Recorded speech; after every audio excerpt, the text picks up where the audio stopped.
Kepala Desa Kohot, Arsin ditetapkan Bareskrim Polri sebagai tersangka dalam kasus pemalsuan dokumen sertifikat hak guna bangunan (SHGB) dan sertifikat hak milik SHM di wilayah Pagarlaut, Tangerang. Penetapan tersangka ini dilakukan setelah gelar perkara yang berlangsung pada hari ini yang dihadiri pihak eksternal.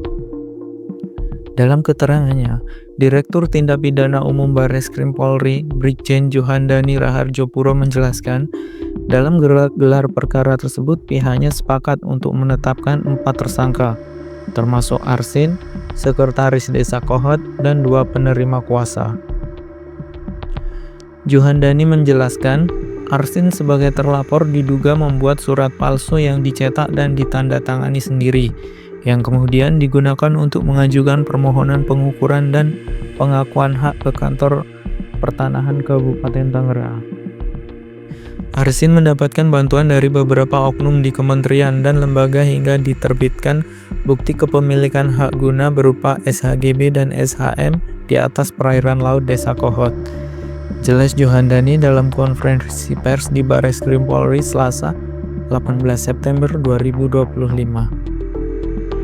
Dalam penyidikan, polisi telah memeriksa 44 orang saksi dan menggeledah 3 lokasi, termasuk kantor desa dan rumah kepala desa Kohot. Dari penggeledahan tersebut, sejumlah barang bukti disita, termasuk dokumen rekapitulasi transaksi keuangan desa Kohot. Setelah hampir 3 minggu menghilang, Arsin muncul kembali di hadapan publik. Terakhir kali ia terlihat adalah saat Menteri Agraria dan Tata Ruang Nusron Wahid mengunjungi lahan laut yang memiliki SHGB dan SHM pada 24 Januari 2025. Dalam konferensi pers di kediamannya pada 14 Februari 2025 lalu, Arsin memberikan klarifikasi terkait penghilangan dirinya. Kuasa hukum Arsin, Yunihar, menyatakan bahwa kliennya tidak melarikan diri ke luar negeri, melainkan tetap berada di Desa Kohot untuk menjaga kondusivitas masyarakat yang terpecah menjadi 2 kubu, pendukung dan penolak. Yunihar juga menegaskan bahwa Arsin hanyalah korban dalam kasus ini, terjebak oleh pihak ketiga berinisial SP dan C yang menawarkan bantuan dalam penerbitan sertifikat. Arsin tidak mengetahui secara detail dan tidak terlibat dalam penerbitan SHM maupun SHGB. Ia hanya melayani SP dan C dalam pengurusan tersebut, kata Yunihar.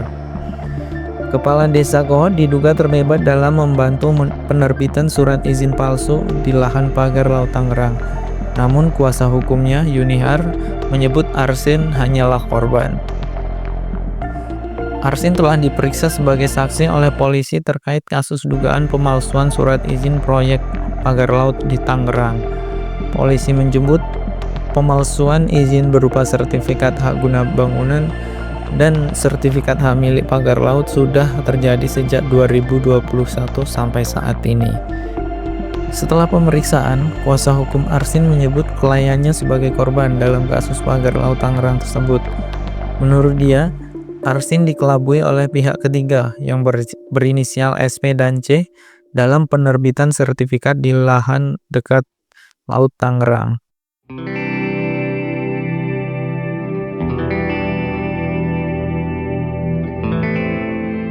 Arsin, Kepala Desa Kohot, akhirnya muncul ke publik buntut polemik panjang kasus pagar laut di Tangerang. Dalam pengakuannya itu, Arsin bahkan mengaku sebagai korban dalam perkara ini. Ia menilai hal ini terjadi akibat ketidakhati-hatiannya dalam melakukan pelayanan publik di Desa Kohot. Sementara itu, kuasa hukum Arsin, Yuniar, mengaku bahwa kliennya bukan aktor intelektual dalam penerbitan sertifikat hak guna bangunan dan sertifikat hak milik pagar laut di Tangerang, Banten. Yuniar mengaku bahwa ada 2 sosok yang memerintahkan Kades Kohot, yakni SP dan juga C. 2 sosok inilah yang diakui mereka sebagai pihak ketiga di balik munculnya pagar laut di pesisir Tangerang. 2 sosok ini diakui Yuniar datang ke Desa Kohot pada pertengahan 2022. SP dan C sendiri datang untuk menawarkan mengurus peningkatan atas hak tanah garapan milik sejumlah warga agar menjadi sertifikat. Dalam kesempatan yang sama, Arsin juga meminta maaf atas kegaduhan yang menyeret namanya.